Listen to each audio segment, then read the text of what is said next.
So I want to talk to you about something I think we have all experienced and we're all experiencing right now. No matter if you're in the room, if you're watching online, in 2020, we have all gone through this thing, and it is not the coronavirus. So not going to talk about that. But we've all experienced this. We've all experienced pain.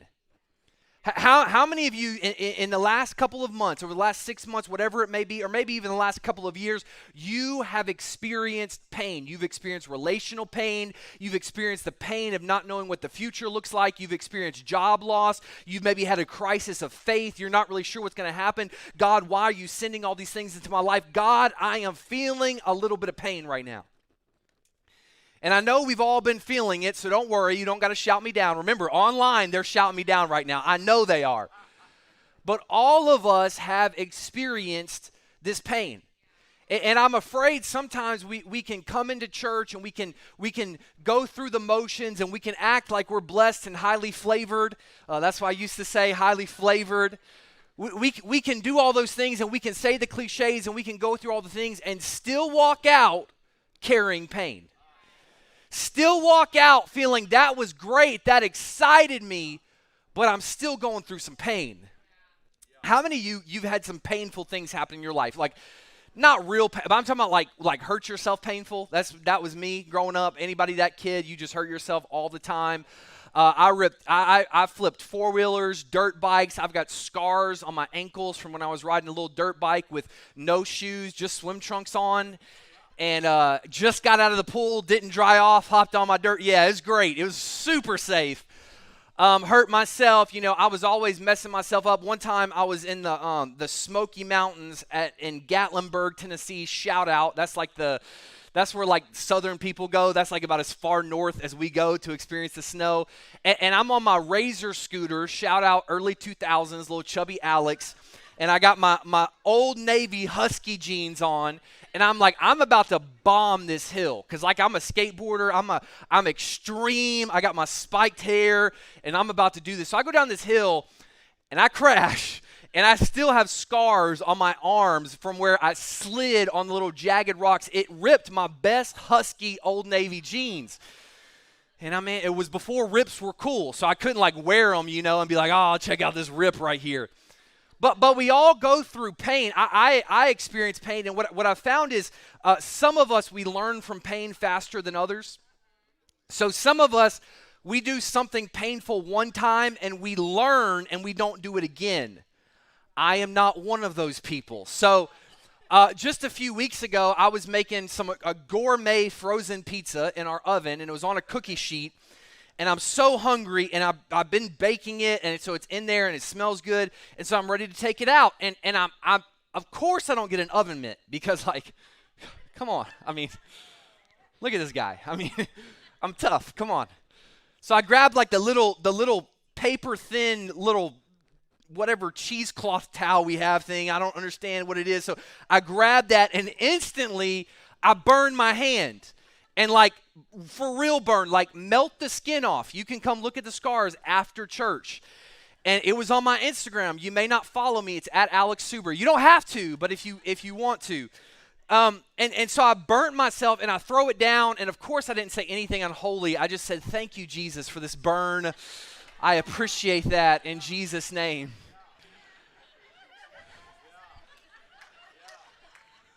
Y'all know. You know.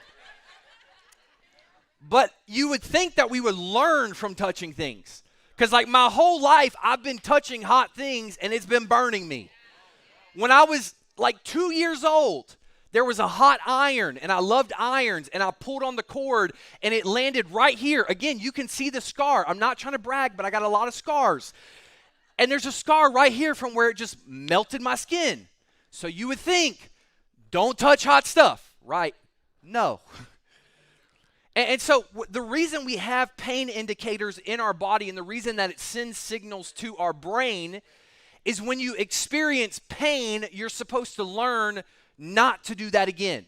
So you touch something hot, don't touch it again. You touch something cold, don't touch it again. This is why sometimes you kind of have to let kids fall down. Even though you don't want them to fall down, they got to learn, okay, falling down is bad. I don't want to fall down. I need to keep myself from falling down. And even though we know that, and a lot of times when we're a kid, we get scared of things. That's why kids get scared of water or scared of different things, because they know it's painful. They know it's scary. But somewhere along the line, as we go into adulthood, as you become a teenager, as you become a young adult, whatever it may be, at some point, we stop learning from our pain and we start living in our pain. So instead of realizing this is something that I should touch the hot plate, drop the hot plate, and now learn from it, instead the way many of us live our lives is we grab the hot plate and we hold on to the hot plate and we're saying this is a hot plate and this is really bad and it burns really bad, but I guess this is just my life now. I just got to hold the hot plate. And so we'll learn to live in our pain. And instead of getting past our pain, instead of overcoming our pain, instead of getting set free from our pain. And so many of us, we have gone through pain over the last several months, whether it's loss of family members, whether it's job loss, whether it's relationships, whether it's just going crazy because your kids are home all the time. I'm praying for y'all. Whatever it may be, we experience pain, but for some reason, instead of letting go, we hang on to the pain. And so I want to take you to a scripture, and we're going to talk about a man who had a pain in his life. And we're going to pull out some principles. That was a lot of P's right there. That's a real preacher talk. And we're going to pull out some things that I believe are going to help you. And I just want to read one short verse, and then we're going to kind of summarize the rest of it. And you'll pick up some similar things from last week, because I felt like God was like, hey, we're not done yet. We're going to go a little bit deeper. But it says this in 2 Kings chapter 5. The king of Aram had great admiration for Naaman. He was a man, and his name was Naaman. I knew that was a bad joke, but I just had to throw it out there. It's okay. The commander of his army, because through him the Lord had given him great victories. Remember, great victories. He's a great warrior. He's a commander. But though Naaman was a mighty warrior, he suffered from leprosy. Though he was great, though he was doing so many incredible things, though he had the prestige and the money and the king had a personal relationship with him, even though he was great, he had a pain. He had an issue. And there are many of us, many of you watching online, where you are a great person, but you're a great mother, but like you're a great nurse, but. And we are trying to do something courageous with our life, and we are trying to do something great with our life, and we've accumulated all of these things, but I have some pain, but I have an issue, but I'm sick, but I'm broken on the inside. My soul is tired. My soul is longing. And so here's what I've discovered. No matter what type of person you are, no matter how old you are, no matter what your ethnicity is, no matter how many degrees you have after your name, no matter any of that, all of us have butts.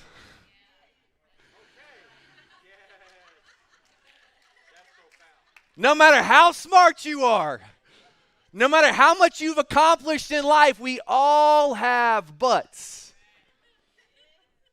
But here's the thing. Oftentimes, we will allow our butt, our problem, our pain, our issue to stop us from becoming all that God has for us. And we'll say, I know I accomplished a lot. I know people know me. I know I'm in the king's court, but I have this issue. Pastor, I know you've been preaching. We've been talking about revival. We've been talking about getting our lives right, but you don't understand the pain that I'm going through right now. But he was a mighty man, but he was a leper. But he was a leper. And so let's dive into this. The reason we realize that he's a leper and he gets called out for being a leper is because his wife's servant, who was an Israelite girl that had been captured during a war, because this man was a general in Syria and they were enemies of Israel. So this young lady was a servant to his wife. You follow me here? And she noticed that he had leprosy. Now, because it was leprosy, and if you were here last week, we kind of talked about this, he was probably trying to hide the fact that he had leprosy. Again, he's a prestigious man. He's a well-known man. He's a great warrior. He's a great guy, but he had leprosy. But he had an issue. And so I can imagine that when he's getting dressed in the morning, whatever he's doing, that he's putting on all of his medals and his robes and his armor and all the different things, his sword and all of these different things, and he's trying to cover up his pain. And how many of us, when we get dressed in the morning, I just got to talk myself into another day. If I can just make it through today, if I can just cover up my pain, and I don't want anybody at work or any of my family or anybody at church, I don't want them to see my pain. So I'm going to try to cover it up. I'm just going to kind of try to put some makeup on it, I guess you could say. But leave it to a little kid to tell you how it really is. You know what I'm talking about? Leave it to like an 11-year-old to tell you how uncool you really are. So he thought he had it all covered up, and she's like, yeah, I know you. You got leprosy. I saw it. It's nasty. You ugly. You ever just had a kid come up to you and tell you you're ugly? It just offends me. I'm like, for real? You don't even have a job. Shut up. You don't pay your taxes. Go back to school. Play Fortnite. I'm sorry. I'm just letting out a little venting there. So what happens is, and I got to go on because we're running out of time quickly. What happens is he realizes that the young lady tells him, if you go back to Israel, if you go back to my homeland, there's a prophet that can heal you. There's a man that can heal your leprosy, even though you don't believe in that God, even though you're from a different country, even though you have a different culture. If you will just go see this prophet, if you will just go meet with him, he can heal your pain. He can heal your issue. And so Naaman goes to his king and says, can you write a letter so that I can go over to that land and get this guy to heal me? So the king writes a letter to the king of Israel. I know it's a lot of kings and it's a lot of crazy stuff. But the main thing to understand is that Naaman's king had been destroying the other king in war for years. So you about to write a letter to the guy that you stole from, burned his villages down, stole his kids. Remember that little girl? She got stolen. You stole his kids. And now you're going to write a letter saying, hey, bro, you give me a solid? Like, can you help me out? Give me a favor. Heal my main man, Naaman. Y'all like that? Getting better. It's warming up on you. I can tell. So he goes and he sends this letter. And what Naaman does is he reacts like he always reacts, because he's a man of prosperity. He's a man of notoriety, and he's won a lot of battles. So he gets a lot of silver and a lot of gold and a lot of clothes and horses and animals. And he says, this is how I'm going to take care of that problem. I'm going to go to the king, and I'm going to give this king all this stuff and show him how great I am and all the things I've done. Because remember, I'm a mighty man. Like, you got to remember, I'm a mighty man. I had this little pain, but I'm a mighty, and I got to show you how great I am. Anybody ever felt like that before? Like, I know I got this little issue, but I want to show you how great I am so that you don't really think about the issue that much. You really think about how great I am. So he was taking all these things he wasn't required to take. Nobody told him to take. He actually wouldn't even need. And he goes to the king.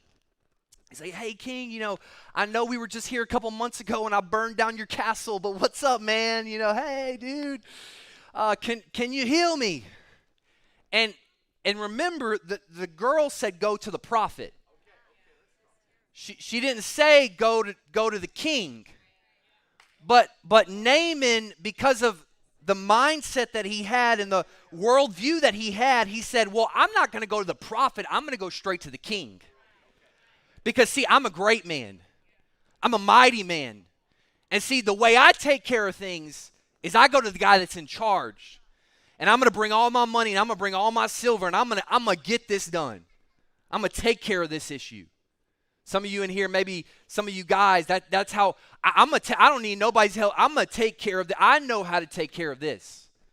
So he goes to the king and asks the king to heal him, and the king responds like really, really just graceful and great response, just very level-headed. He tears off his clothes, and he says, do you think I'm God? Do you think, we are at war. Why in the heaven would I try to heal you? And I can anyways, but look at it from the perspective of the king, because a lot of times we look at the Bible from one perspective and we got to kind of shift our perspective a little bit. So the king was also in pain.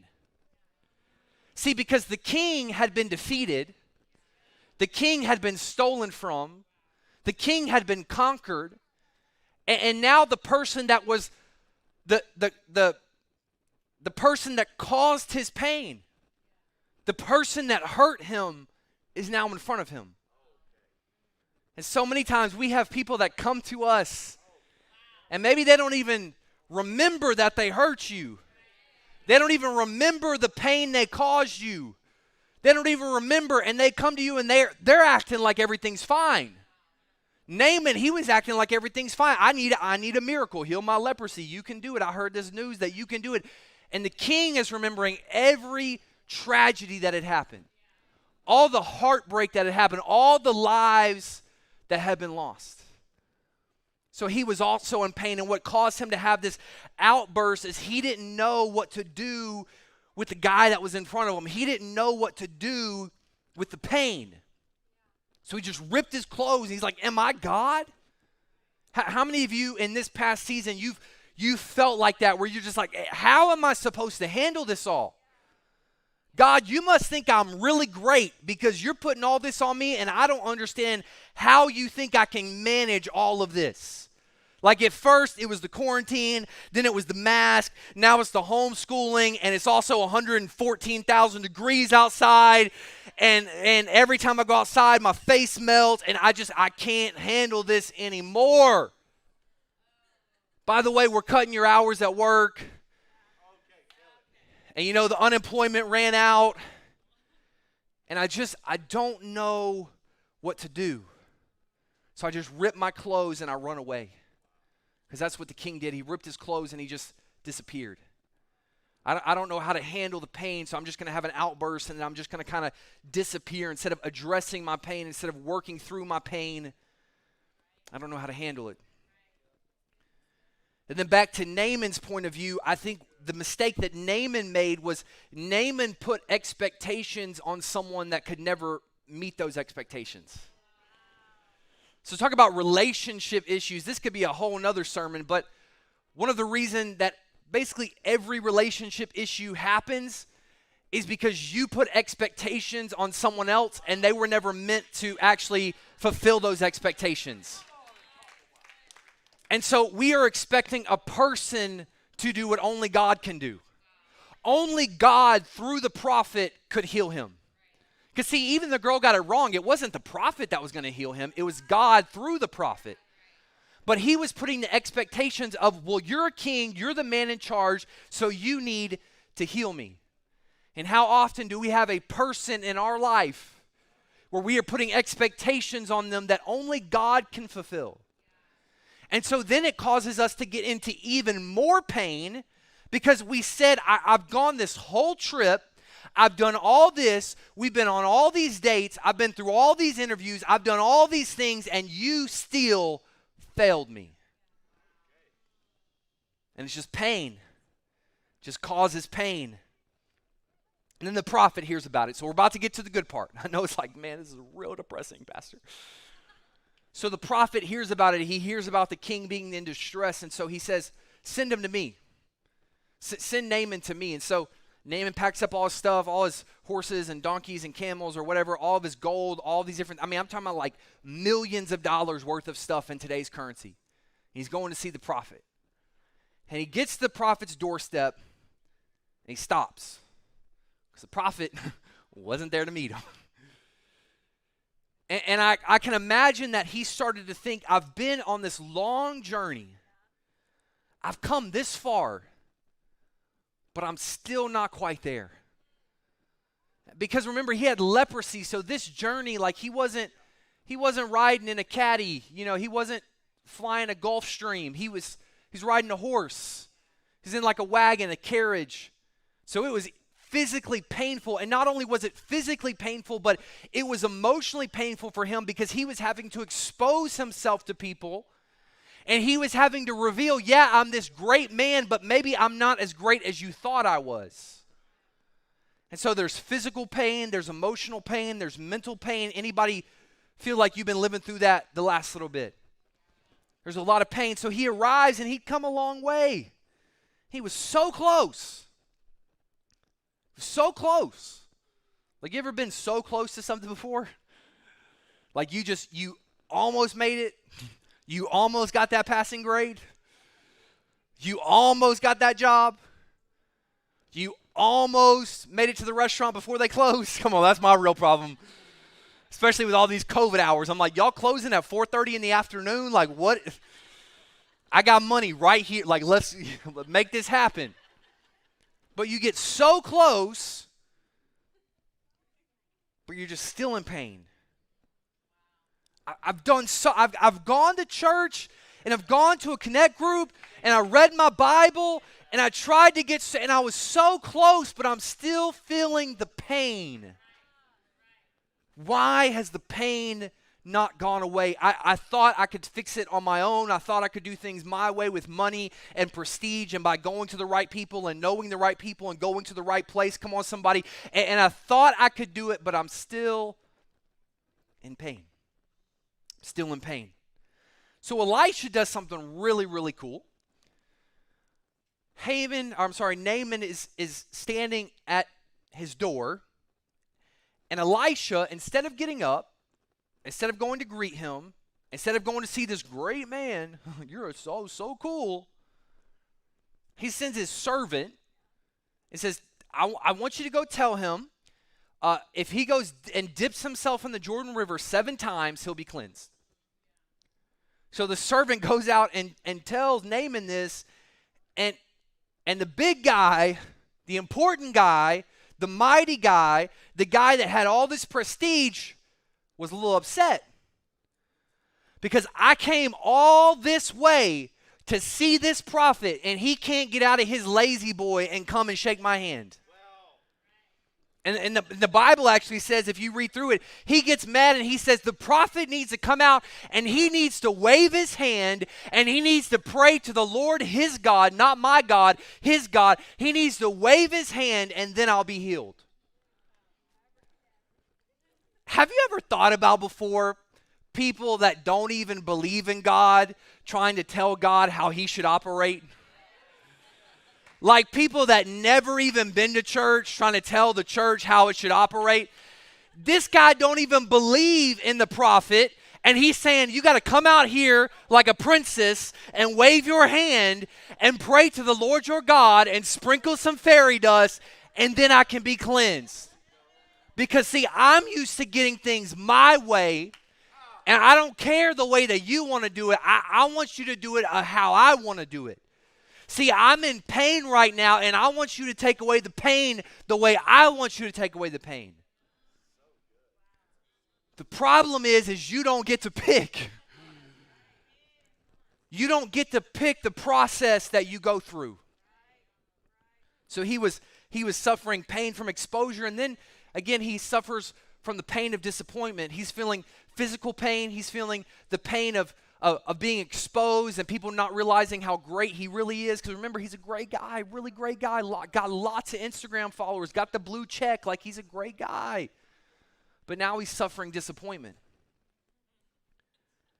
Because he thought it would be different.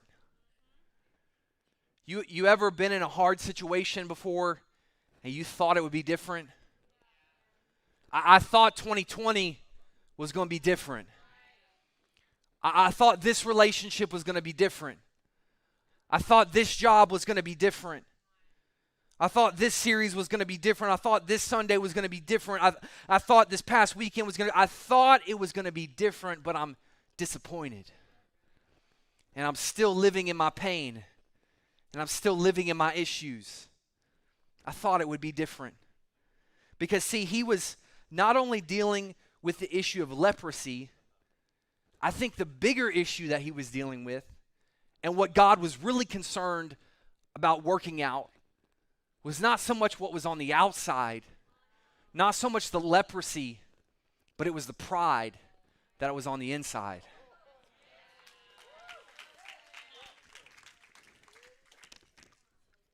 He was willing to miss his healing because he wouldn't humble himself.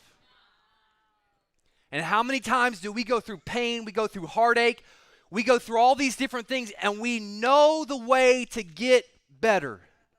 We know the way to get healing, but we're like, I don't want to do it that way. And so I would rather stay in my pain instead of giving up my pride. I would rather stay in my pain than admitting maybe I don't really know what is best for my spiritual life. Maybe I need to talk to somebody else because what I'm doing right now is not really working.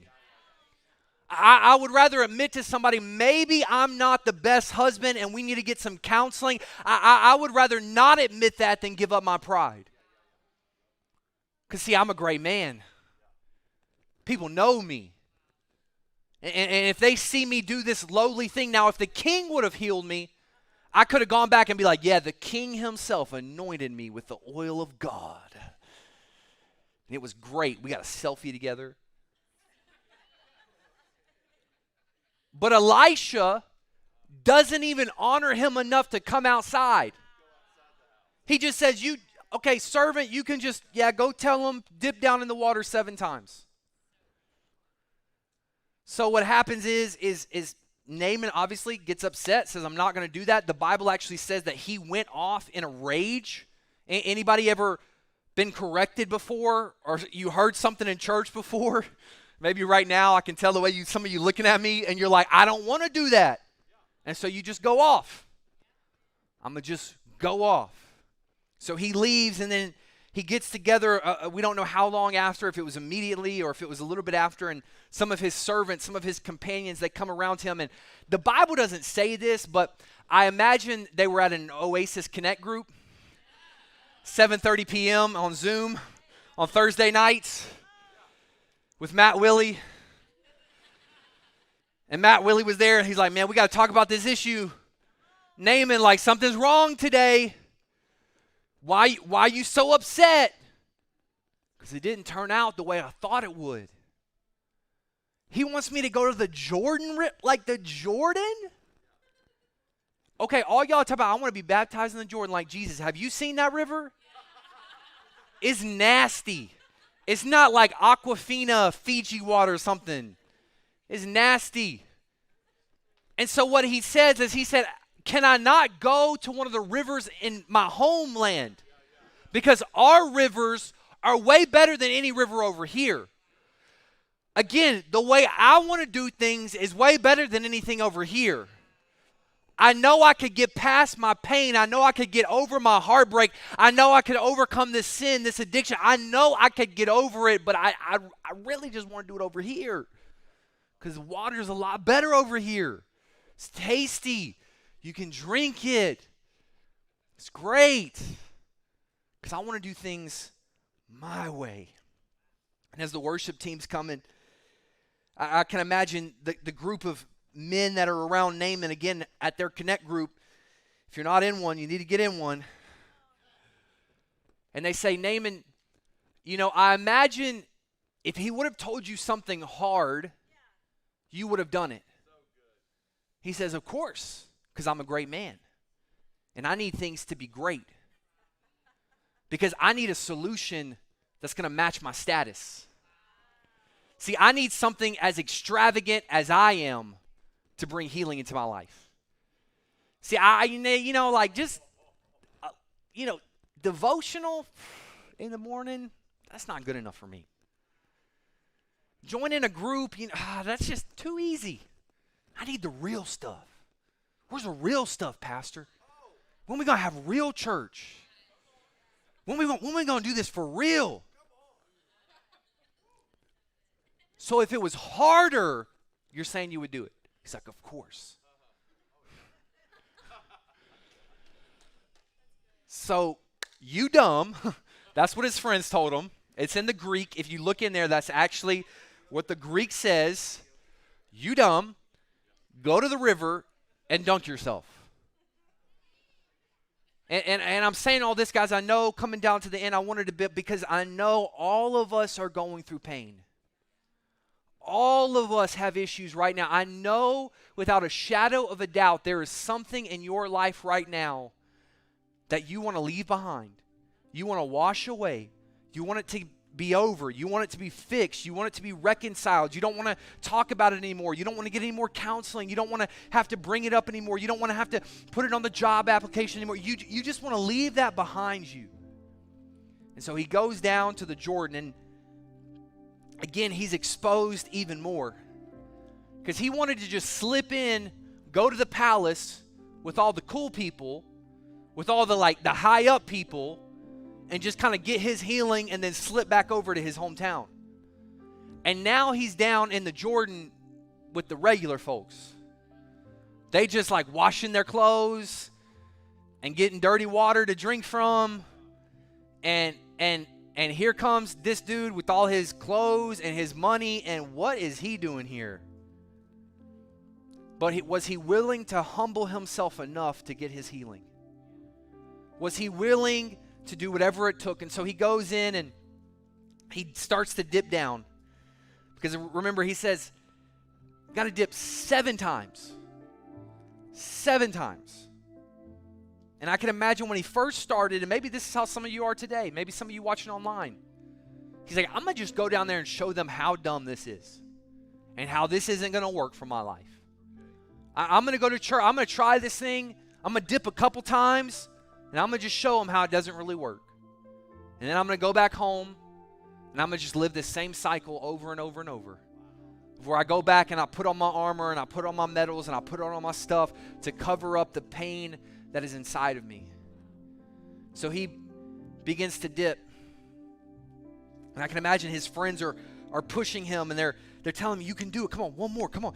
Like reps in the gym. You're like, okay, 3. Okay, you did 4. And notice how different his life could have been depending on the people that were surrounding him. Imagine if the people surrounding him didn't push him towards healing, but instead pushed him deeper into his pain. And say, yeah, you're right. You should be mad about that. You should be disappointed. You should go off. You should be angry. You should be, let's just go back to our town and let's just tell everybody these people are fake and it's never going to work. And that little girl lied to us. Yeah, you're right. Let's do it. Imagine how different his life would have been. So he goes down to the river. He starts to dip. Starts to think, why do I have to do 7 times? Why couldn't I just do it 1 time? What's the process? 7 is the number of completion. It's the number of God. The world was created in 7 days. There's something about this 7. I've got to do it 7 times. Even though his pain was now publicized, people were on Instagram Live. They were tagging him. They were like, look how far he's fallen. Like, really? I didn't think he would go that far. I didn't think he was that desperate.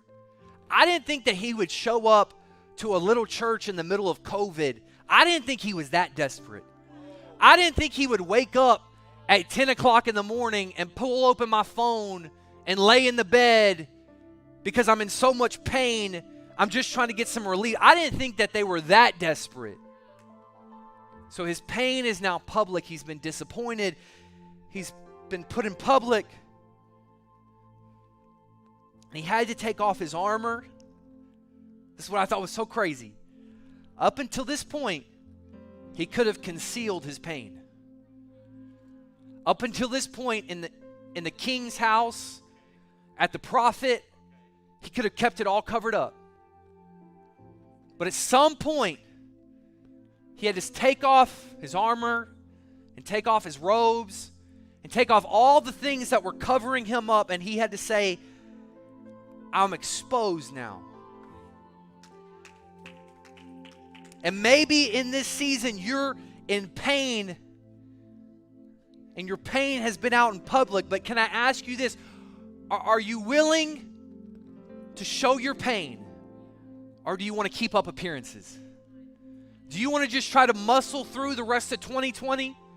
Do you want to just try to muscle through the next 30 years of your marriage? Do you want to just try to muscle through until you get to college or until you graduate? Do you want to just try to muscle through? Or are you willing to say, okay, I'm revealing it.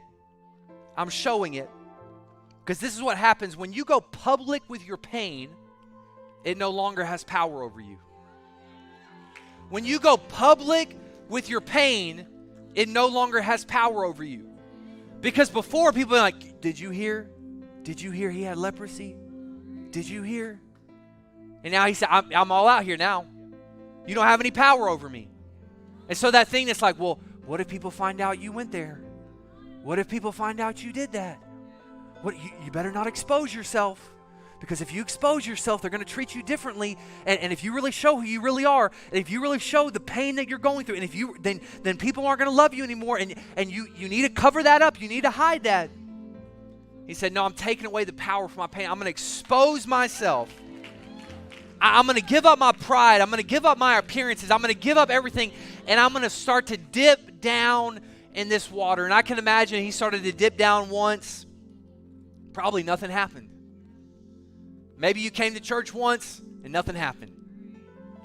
You're like, God, I did it. I dipped. No, you haven't completed the process yet. You haven't gone through all of it yet. Because remember, you don't get to pick your process. You don't get to pick the way that you want to be healed from your pain. So he begins to dip down 2, 3, 4 times.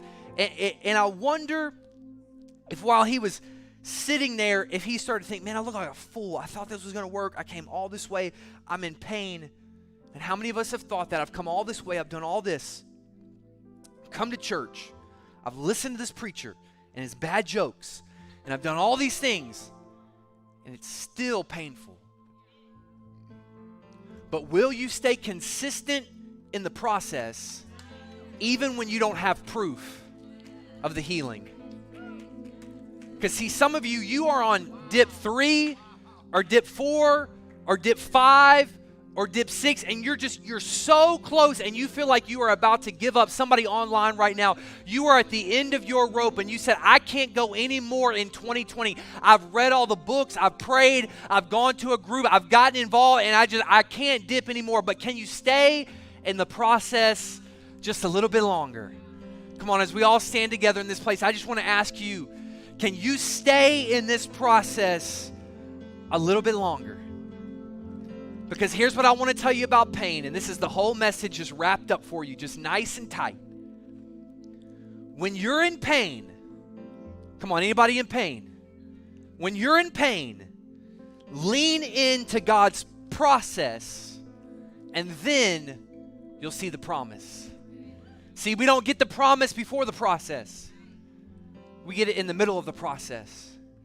And so if you're here in this place today, no matter what type of person you are, no matter what you believe, because again, Naaman, he didn't even believe in this God. He just heard about it. Maybe you're watching online and you don't even believe in all this, but somebody sent you the link and you're like, I'm willing to try anything right now. I'm willing to go to another country. I'm willing to go to a place that I don't speak the language. I don't understand the culture. Like, they're talking about all these words up on the stage, and like, why are we doing Christian karaoke? And I don't really get, like, why are there lights? And like, I don't really understand all that, but I'm willing to do anything to get through this pain. I want to tell you that there is hope for you today, that Jesus has the solution for you, that Jesus is the answer, that even when you go through it, like this song said earlier, what the enemy meant for evil, the pain that you're going through, God doesn't want you to go through pain. He didn't send the pain into your life. Please don't think that. Please don't think that God is punishing you for something, but we live in a jacked up world. We live in a messed up world. But Jesus is here and he says, come on, just take a few more dips. Just take a few more steps. And all of us, we can just go a little bit longer. Can you hang on a little bit longer until you see the proof of the healing? And the part that I love, and I'm going to end with this. I know I've gone over time. After he comes up, the 7th time, says that his skin was as new as a baby. That God had actually made him better than he even would have been if he never had leprosy in the first place. So could it be that the pain that you're going through right now, when God is done with the process, that you're going to be even better than you would have been on your own? Come on, I'm believing that 2020, after COVID is over, after my son comes out of quarantine, after the masks are all thrown away, that I'm going to be better than I would have been on my own. And he tells the prophet, he says, surely your God is the one true God. Because I've seen it for myself. And so right now, I want to say a prayer over you watching online. I want to say this prayer over you. We're going to go back into worship. We're going to do some communion. But I believe that wherever you are, that God is going to come into your painful situation right now. And again, maybe you need to learn something from it. Maybe it won't end immediately. But just know that God's with you. He's with you in the process. So dear Lord, every person in this place, God, I pray right now that you would begin to show us that you are with us. That what the enemy meant for evil, God, the pain in our life, the destruction in our life, that COVID, that the job loss, that the relationship issues, that all of these things, God, that no matter what is going on in my life, that you are with me in the process, that you are with me in the middle of my pain, that you are with me in the middle of my issues, and that when I come out of this, God, I'm going to be better than when I went into it. Come on, can you give Jesus some praise?